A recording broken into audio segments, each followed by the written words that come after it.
There's a silent war going on inside you right now. A war you can't see, but you feel it every single day.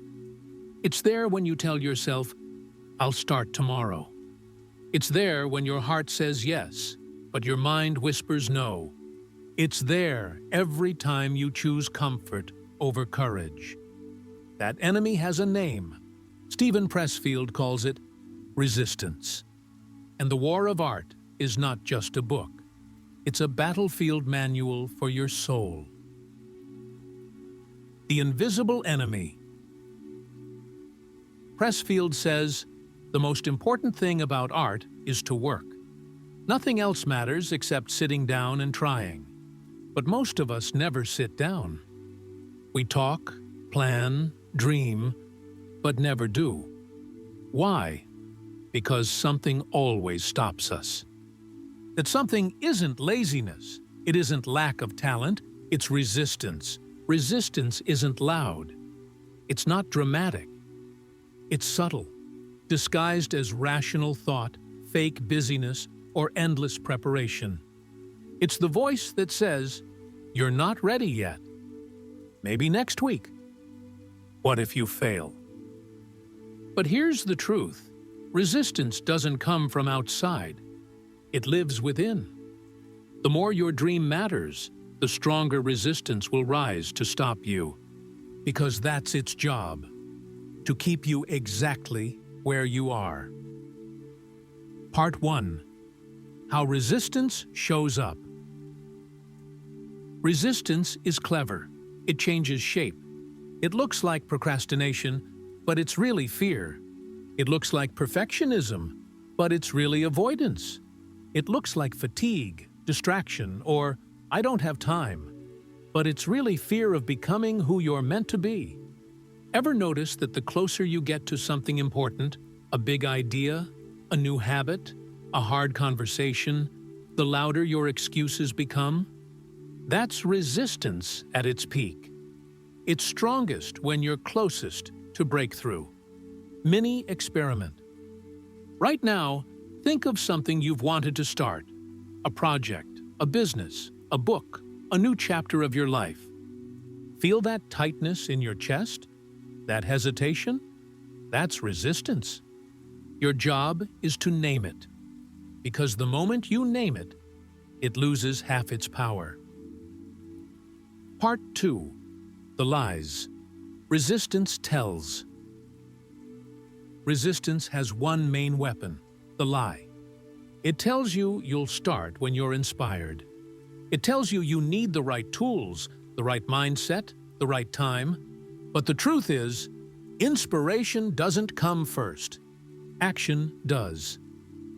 Pressfield says, "The amateur waits for inspiration.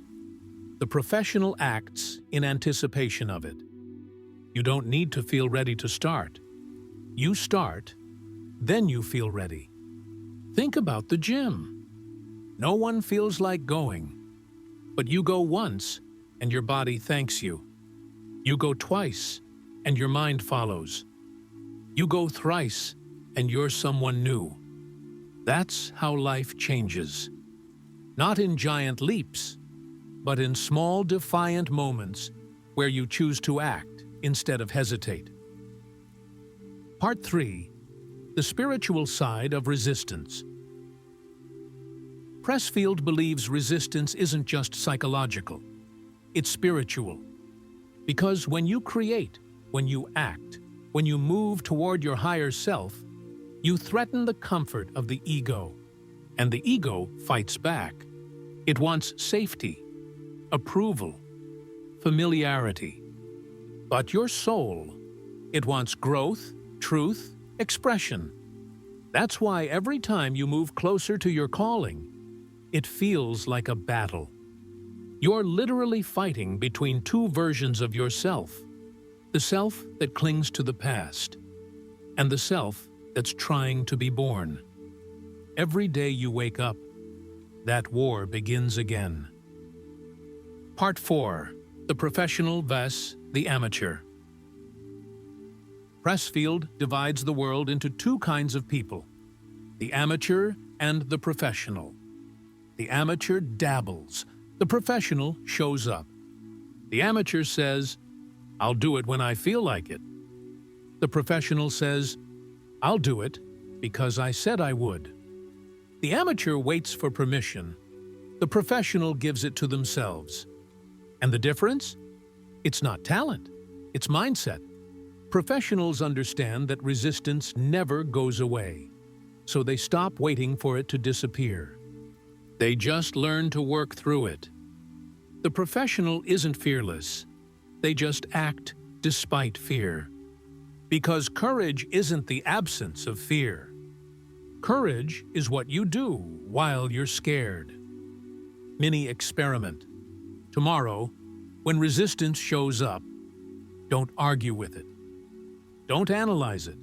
Just do one small thing your future self will thank you for. Write one paragraph. Take one step. Send one email. That's it. You'll notice the moment you move, the fear starts to fade. Part 5. Resistance. Loves distraction. Scrolls, notifications, Netflix. We live in an age of engineered distraction. And resistance loves that, because if you're always distracted, you'll never have to confront your deeper calling. Pressfield says, "The most pernicious form of procrastination is doing something that doesn't matter to avoid something that does." It's not that you're lazy. It's that your brain has been hijacked by easy dopamine. The real war isn't between you and the world. It's between you and your phone, you and your excuses, you and the small self that fears its own potential. So if you want to win this war, you must learn the art of boredom. Sit with discomfort. Stay in silence.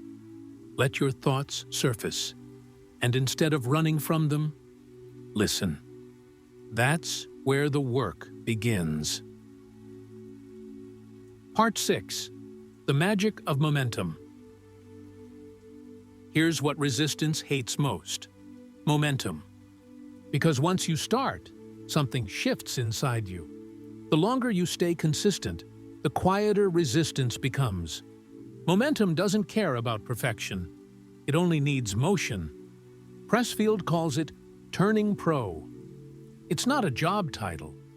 It's a decision, a choice to take yourself seriously. Every morning, you show up, even when it's hard, even when no one claps, even when you doubt yourself. Because that's the moment your purpose is being forged. Not when it's easy, but when it's hardest to show up.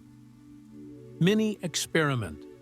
For 1 week, pick one act of defiance against resistance. Write for 15 minutes. Go for that run. Start that idea. Face that fear. Watch how life responds. Because the universe doesn't reward thought, it rewards movement. Part 7. The Muse and the Mind. Pressfield says, "When you do your work, the muse shows up." He means once you begin, something mysterious joins you.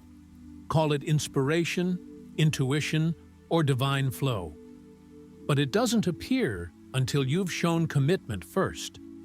The muse doesn't visit amateurs waiting for perfect conditions.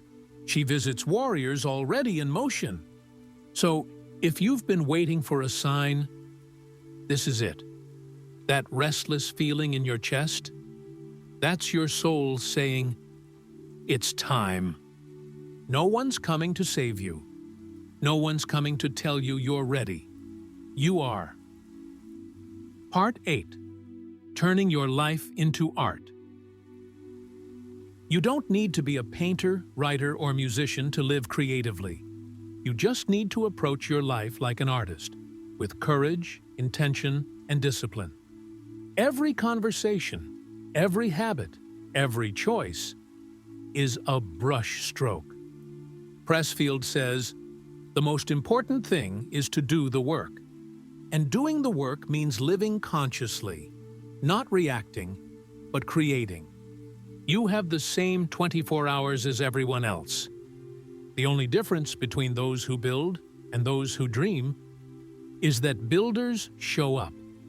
And when you show up, even imperfectly, you start building momentum.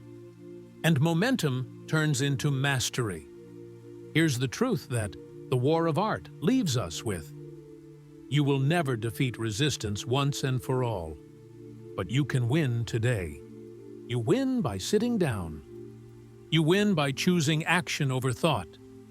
You win by refusing to let fear write your story. And one day, you'll look back and realize you weren't fighting resistance. You were fighting for your freedom. So don't wait, don't think, don't scroll away. Just start. Right now.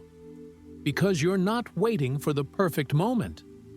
The perfect moment is waiting for you.